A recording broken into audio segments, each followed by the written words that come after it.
No todos los códigos en Java están totalmente construidos bajo los principios de la orientación a objetos. Incluso algunos todavía son mejorables respecto a las recomendaciones que nos da la programación orientada a objetos. En este ejercicio vamos a construir una aplicación que de alguna forma nos sirva para hacer una evaluación, un comparativo rápido de aplicaciones que cumplen con los principios de la orientación a objetos con alguna que no lo cumple. El ejercicio es muy simple.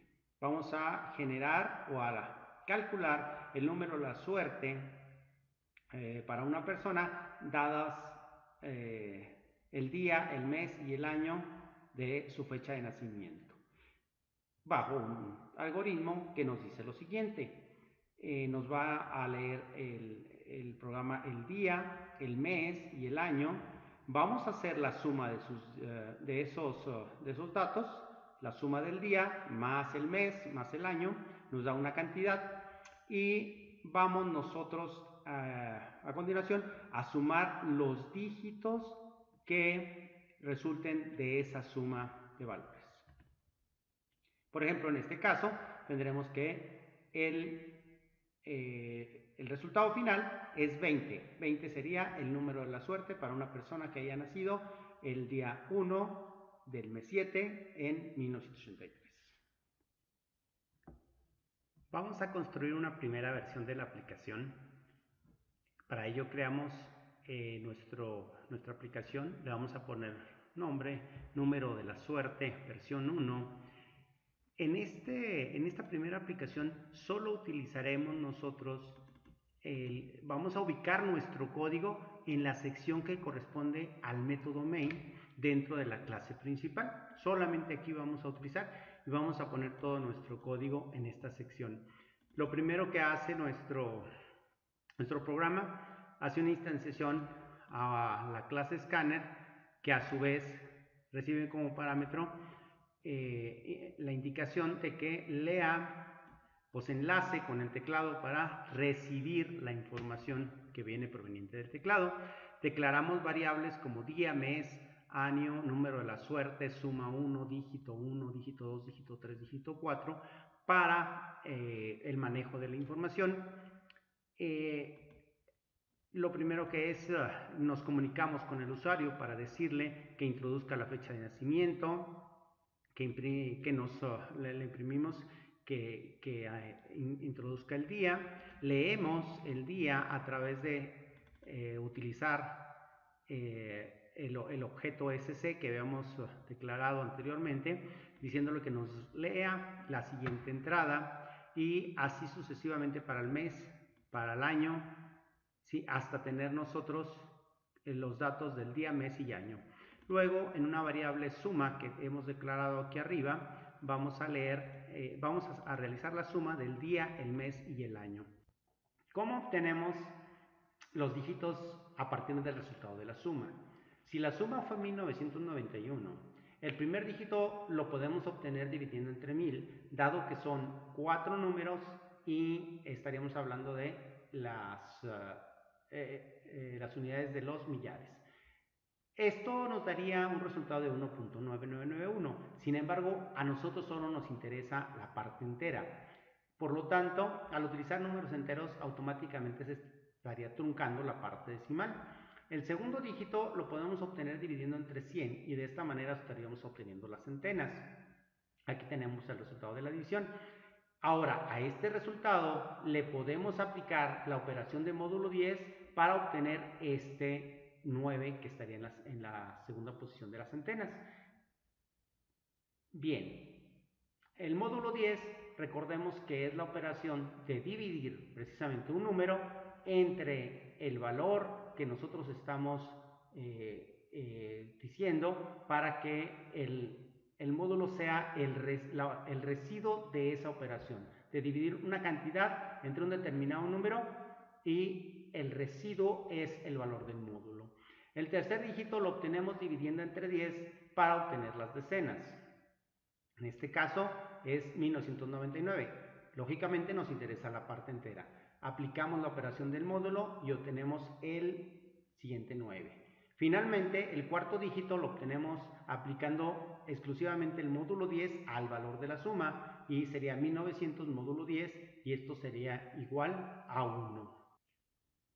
Pues bien, regresando a nuestro entorno de programación, es precisamente lo que hemos programado en estas líneas para obtener cada uno de los dígitos. Incluso en esta ocasión hemos utilizado también el despliegue en la pantalla para determinar, para estar observando los valores obtenidos de cada una de las operaciones.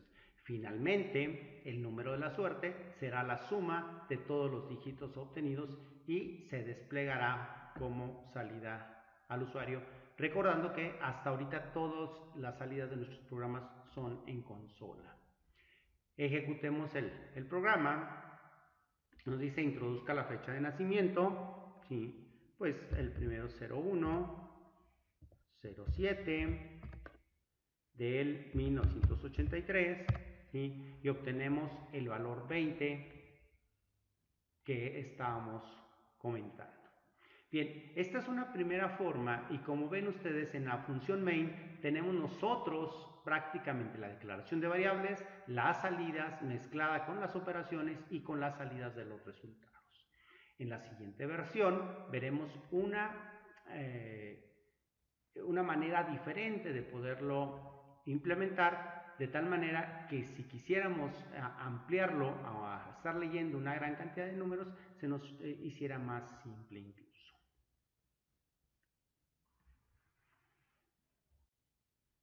Para la versión 2 creemos un nuevo proyecto. En este nuevo proyecto vamos a denominar la aplicación donde se encuentra el main, que es nuestra aplicación o la entrada a la aplicación, donde definimos exclusivamente nosotros objetos que forman parte de la solución del problema y cómo se comportan esos objetos, qué es lo que van a hacer. Pues bien, aquí tengo yo de un determinado tipo de datos, tengo mi objeto, estoy haciendo la instanciación, estoy creándolo en memoria y después le aplico exclusivamente dos métodos. Sabemos que el objeto sabe obtener datos de teclado y desplegar el resultado o desplegar el número de la suerte. Es exclusivamente lo que se ve en la parte principal. Estamos abstrayendo todo lo que sabe hacer el objeto. De tal manera, incluso que si ustedes pudieran decir, quiero saber qué sabe hacer el objeto, NetBeans va y detecta o determina todas las funcionalidades que presenta el objeto. En este caso, el objeto solamente puede desplegar número de la suerte y calcular el número de suerte. Adicionalmente, ven ustedes una serie de métodos o funcionalidades que sí son heredadas, pero que ahorita realmente no son de interés. Bien, esto implica que tendremos que definir o crear una nueva clase que se llame número de la suerte. Todas las nuevas funcionalidades en sí las implementaremos en clases diferentes o en archivos. La intención de la programación orientada a objetos es hacerlo lo más modular posible y entendible. Por lo tanto, deben de ser clases simples, clases no muy grandes, no muy complejas, incluso lo vamos a ver a través de sus métodos. Aquí tenemos nosotros esa nueva clase que hemos implementado, que le hemos adicionado a través de simplemente decirle nueva clase de Java. Y le pusimos como nombre número de la suerte. Hacemos un proceso rápido de abstracción y decimos cuáles son los miembros de esa clase. Pues van a ser el día, el mes y el año, prácticamente porque con esos datos es posible determinar el número de la suerte. El constructor automáticamente, si no estoy solicitando los valores, si no está naciendo con una serie de datos, pues automáticamente los definiremos con valores o los iniciaremos con valores de 0. Sabemos que una de las funcionalidades del número de la suerte es la obtención de datos del teclado. Pues Pues bien, vamos a definir esa funcionalidad en un método, algo sencillo. Creamos una instancia de la clase Scanner, lo mismo que en las versiones anteriores, leemos desde el teclado los tres datos, estamos leyendo el día, el mes y el año. Estas variables son los atributos de la clase. Cuando nacen, automáticamente se les van a estar asignando los valores que nosotros traigamos desde el teclado. Lo haremos a través del llamado a la función obtener datos desde teclado. Y sabemos que ahora tenemos que implementar el algoritmo. Y el algoritmo, pues, lo que va a hacer es implementar la funcionalidad anteriormente descrita. Definimos variables. Recordar que estas variables que estamos definiendo no se van a guardar en el objeto, sino que exclusivamente son exclusivas para esta función. Cuando salimos de esta función, estas variables pierden su temporalidad, ya no almacenarán valores. Bien, pues ahora lo que hacemos es, sabemos que los datos están almacenados en sus atributos del valor de la suerte, de la clase, y hacemos la suma de día, mes y año, obtenemos, de acuerdo al procedimiento descrito, obtenemos los valores de los dígitos, hacemos la suma y algo importante. Un método puede regresar valores dependiendo de lo que nosotros definamos en su valor de retorno al momento de la definición. Aquí estamos diciendo que el método es público y que regresa un valor entero. Bien, toda función o método que hayamos nosotros incluido que va a regresar un valor debe asociarse con el valor de retorno. En este caso estamos regresando la suma de los dígitos para cuando se llame. En realidad esta función puede ser pública o puede ser privada. Pudiera ser privada desde el punto de vista que se pudiera utilizar exclusivamente para desplegarlo. Pero también puede ser privada si alguien desea incrustarlo en su código. Por lo tanto, es correcto declararlo como con un alcance público. Ahora nos faltaría otra función para hacer el despliegue final. Y el despliegue precisamente va a llamar a esa función de calcular número de la suerte y que me retorna el valor. Aquí, con el llamado a la función, se estaría sustituyendo el valor regresado por la función calcular número de la suerte. Entonces, solamente concatenamos con un mensaje y asignamos el valor. De esta manera, hemos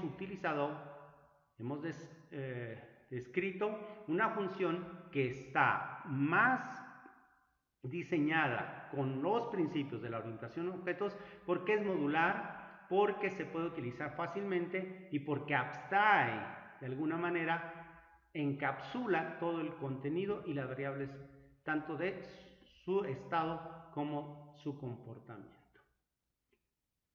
Prácticamente todas nuestras funciones deberían de ser descritas con esta serie de recomendaciones y de guías. De hecho, los métodos se trata de que su complejidad sea lo más simple posible. Claro, a veces podrán ser cálculos complejos para realizar una funcionalidad, pero vamos a tratar de que sean en lo posible lo menos complejo para que en un momento dado sean fácilmente mantenibles, que es uno de los propósitos también de la orientación a objetos. Muy bien, con esto hemos elaborado las dos aplicaciones y podemos ver realmente la facilidad cómo se pudieran utilizar de alguna manera estos objetos. Vamos a ejecutar el programa. Es exactamente el mismo resultado, 01, 07 y 1983. Tenemos nosotros el mismo resultado y vemos nosotros en la función main algo más sencillo de poderlo utilizar. Si quisiéramos que esto se estuviera repitiendo continuamente, le podremos incluir un ciclo for o un ciclo while, dependiendo de nuestras necesidades, y para este mismo objeto podríamos estar pidiendo los resultados muchas veces. ¿Sí? Muy bien, con esto concluimos este ejercicio.